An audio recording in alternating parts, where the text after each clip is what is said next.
Hello everyone, welcome back. Study ম্যাথমেটিক্সে প্রত্যেকে স্বাগত জানিয়ে পঞ্চম শ্রেণী থেকে প্রথম অধ্যায় পৃষ্ঠা নং 21 ভিডিও পার্ট নং 32 করব। আজকে আমরা দুই দাগের প্রশ্নটি করব। মান নির্ণয় করি। ক নম্বর 8/14 যোগ 2/14, তাহলে সমান উপরেরটাকে লব আর নিচেরটা হচ্ছে হর। উপরে যেটা থাকে, এই দাগের উপরে যেটা থাকবে সেটা লব, নিচে যেটা থাকে সেটাকে হর বলি আমরা। তাহলে দেখো এখানে হর দুটো কিন্তু একই, তাহলে আমরা একটা লাইন টেনে এখানে 14 বসাবো। তাহলে কোথায় বসলো? দাগের নিচে। এটা যেমন দাগের নিচে ছিল, এটাও দাগের নিচে। যেহেতু নিচে ছিল তাহলে হরটা কিন্তু নিচেই বসলো, কিন্তু দুটো 14 বসাবো না, যেহেতু একই সংখ্যা তাহলে একটা বসাবো। এই দাগের নিচে কত? 14। এই দাগের নিচে কত? 14। তাহলে যেহেতু একই সংখ্যা, হর দুটো একই, তাহলে লব নেব, অর্থাৎ 8 বসাবো। তারপরে যোগ চিহ্ন দেব। যেহেতু হর দুটো একই তাহলে লব বসাবো, তার মানে লব আর লবের যোগফল। নিচে কত? হর, এভাবেও বলতে পারি। তাহলে 8 আর 2 এর যোগফল কত? 10 বাই কত? 14। তাহলে 10/14। এটা পরবর্তীতে এইভাবে নিয়মটি আছে আমাদের, যে এটা আর এটার লসাগু করতে হয়। পরবর্তীতে আমরা জানবো এটা। তাহলে দেখো 14 ঘরের যদি নামতা পড়ি আমরা, তাহলে 14কে 14, 14কে 14, তাহলে এখানে 1, এখানে 1, তাহলে আমার লসাগু কত? 14। 1 ছাড়া অন্য সংখ্যা যদি হতো, বা আমি এখানে 1 গুণ করে নিতে পারি, এই সংখ্যা এই সংখ্যা এই সংখ্যা গুণ করি, তাহলে দেখো 14-র সাথে 1 যদি গুণ করা হয় তাহলে 14ই হবে। এই যে 14 পেলাম সেটা নিচে বসাতে হয়, এই লাইনটি টেনে নিচে বসাবো। এবার এটা দিয়ে এটাকে ভাগ করতে হয়, 14 দিয়ে 14কে ভাগ, তাহলে 14 ঘরের নাম হতো 14কে 14, তাহলে বিয়োগফল কত? 0। তাহলে কত পেলাম? 1। এই 1 8-এর সাথে গুণ করলে পরে 8 অক্ষ 8, এটা দিয়ে এটাকে ভাগ করে 1, এই 1 2-এর সাথে গুণ করলে 2 অক্ষ 2। এই নিয়মটি কিন্তু আমরা পরবর্তীতে শিখব, কিন্তু এখন এটা কি করে করব? এখন হচ্ছে যেহেতু দুটো হর দুটো একই, তাহলে সেই সংখ্যাটি আমরা নিচে বসাবো আর লব দুটো যোগ দেখাবো। এবার পরবর্তীতে যোগ করলে আমাদের উত্তর চলে আসবে।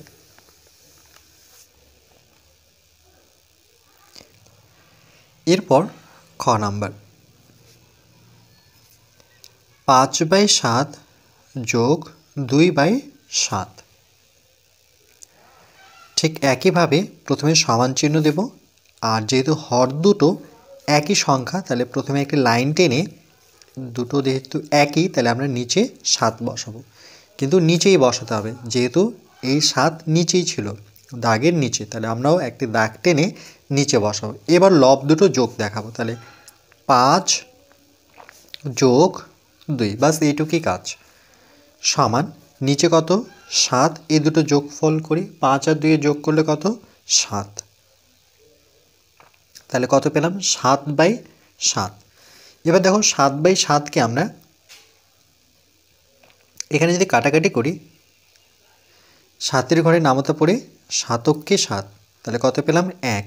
যেমন এটাকেও কিন্তু আমরা কেটে লঘিষ্ঠ অর্থাৎ ছোট করতে পারি, যেমন আসলে আমাদের কত? 10/14 আসলো। এটাকে কত দিয়ে কাটতে পারতাম এই অঙ্কটিকে? এটাকে 2-এর ঘরে নামতা পড়লে 5 দুগুণে 10, 2-এর ঘরে নামতা পড়লে 7 দুগুণে 14, তাহলে কত? 5/7। এক হয় আমরা 10/14 রাখতে পারি, নতুবা এখানে 2 দিয়ে কাটাকাটি করে 5 2 দিয়ে কাটলে পরে মনে রাখবে একই ঘরের নামতা পড়ে দুটো সংখ্যাকে কাটতে হবে, লবকেও সেই সংখ্যা দিয়ে কাটতে হবে, হরকেও সেই সংখ্যা দিয়ে কাটতে হবে। তাহলে কত আসলো? 5/7। তাহলে উত্তর 10/14 আমরা লিখতে পারি, নতুবা 5/7ও লিখতে পারি। তাহলে এটার উত্তর কত আসলো? 1।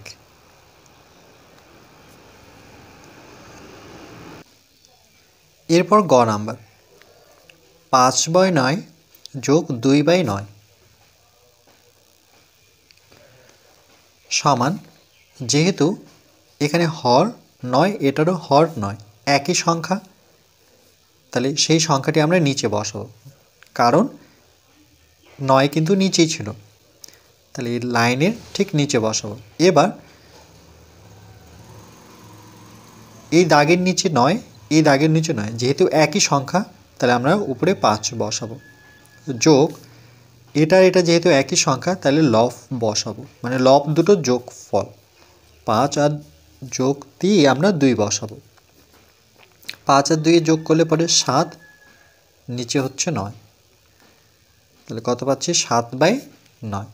যেহেতু এটা কাটাকাটি যাচ্ছে না, 2 এর ঘরে নামতে 7কে পাই না, 3 এর ঘরে নামতে বললে 9কে পাবো, কিন্তু 7কে পাচ্ছি না, কিন্তু আমরা একই ঘরের নামতে পড়ে দুটো সংখ্যাকে কাটতে হবে। এরপর ঘ নাম্বার 6/15 যোগ 7/15 সমান, এটাও 15 এটাও 15, তাহলে ঠিক নিচে বসাবো 15, আর লব দুটো মাঝখানে যোগ চিহ্ন দেব, 6 যোগ 7 দেব, সমান নিচে কত 15, আর 6 আর সাথে যোগ ফল হচ্ছে 6 6 12, আর একে যোগ করলে পরে 13, তাহলে এখানে পেলাম 13/15।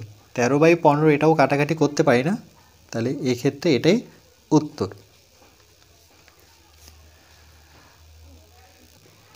এরপর 8/25 যোগ 2/25 যোগ 7/25,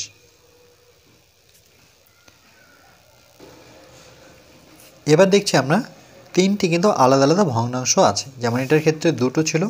এবার তিনটির যোগফল কি করে করব, ঠিক একই নিয়মে সমান চিহ্ন নেব, একটি প্রথমে দাগ টানব, যেহেতু তিনটির হর একই সংখ্যা, এটাও 25 25 25, তাহলে কিন্তু একবারই 25 বসাবো, মানে একটাই 25 বসাবো। এবার লবগুলো পরপর যোগ করে লিখব, তাহলে 8 যোগ 2 যোগ 7, এটা কখন করব, যখন প্রত্যেকটা হর একই থাকবে। তাহলে নিচে হচ্ছে 25, এবার যোগ করব, 8-এর সাথে প্রথমে 2 যোগ করো, তাহলে কত হলো 10, 8 আর 2-এর যোগফল হচ্ছে 10, তারপরে আমরা 7 যোগ করব পরবর্তী লাইনে, 10 আর সাথে যোগফল কত 17/25।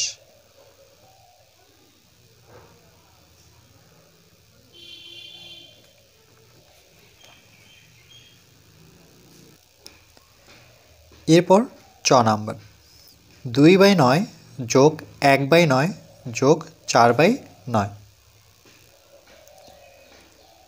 সমান, প্রথমে আমরা একটা দাগ টেনে, যেহেতু প্রত্যেকটি নিচে 9 আছে অর্থাৎ হর 9, তাহলে আমরা নিচে 9 বসাবো। বসানোর পর এবার লব হচ্ছে এখানে 2 যোগ এই লব হচ্ছে 1, আর এই ভগ্নাংশের লব হচ্ছে 4, সমান নিচে থাকবে 9, 2 আর 1-এর যোগফল হচ্ছে 3, তার সাথে যোগ করব পরবর্তী লাইনে 4, তাহলে 4 আর 3-এর যোগফল হচ্ছে 7, নিচে হচ্ছে 9, তাহলে পেলাম 7/9। এরপর 6 নাম্বার 8/17 যোগ 3/17 সমান, যেহেতু এখানে হর 17, এটারও হর 17, একই সংখ্যা, এই জন্য প্রথমে একটি দাগ টেনে নিচে আমরা 17 বসাবো, যেহেতু 17 দাগের নিচে ছিল। এবার নিয়মটি হচ্ছে, যেহেতু হর দুটো একই সংখ্যা, তাহলে আমরা প্রথমে লব বসাবো, এই ভগ্নাংশের লব হচ্ছে 8, যোগ চিহ্ন দিয়ে এই ভগ্নাংশটির লব হচ্ছে 3, এবার 8 আর 3-এ শুধু যোগ করব, 8 9 10 11, তাহলে উপরে বসাবো 11, নিচে বসাবো 17, যেহেতু কাটাকাটি যাচ্ছে না, তাহলে এটির উত্তর হচ্ছে 11/17।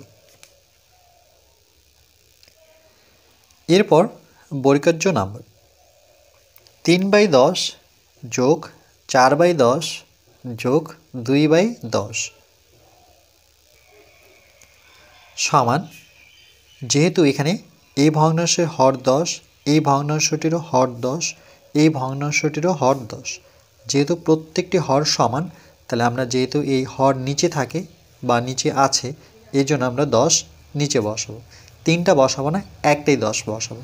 এবার লবগুলো যোগ করব। 3 যোগ এই ভগ্নাংশের লব হচ্ছে 4, এই ভগ্নাংশের লব হচ্ছে 2 সমান 4 আর 3-এর যোগফল হচ্ছে 7 যোগ 2, নিচে বসাবো 10 সমান 7 আর 2-এর যোগফল হচ্ছে 9, নিচে 10। কিন্তু এটাকে যেহেতু কাটাকাটি করতে পারি না, একই ঘরের নাম হতে আমরা 9 আর 10 পাচ্ছি না, তাহলে এটাই হচ্ছে আমাদের উত্তর।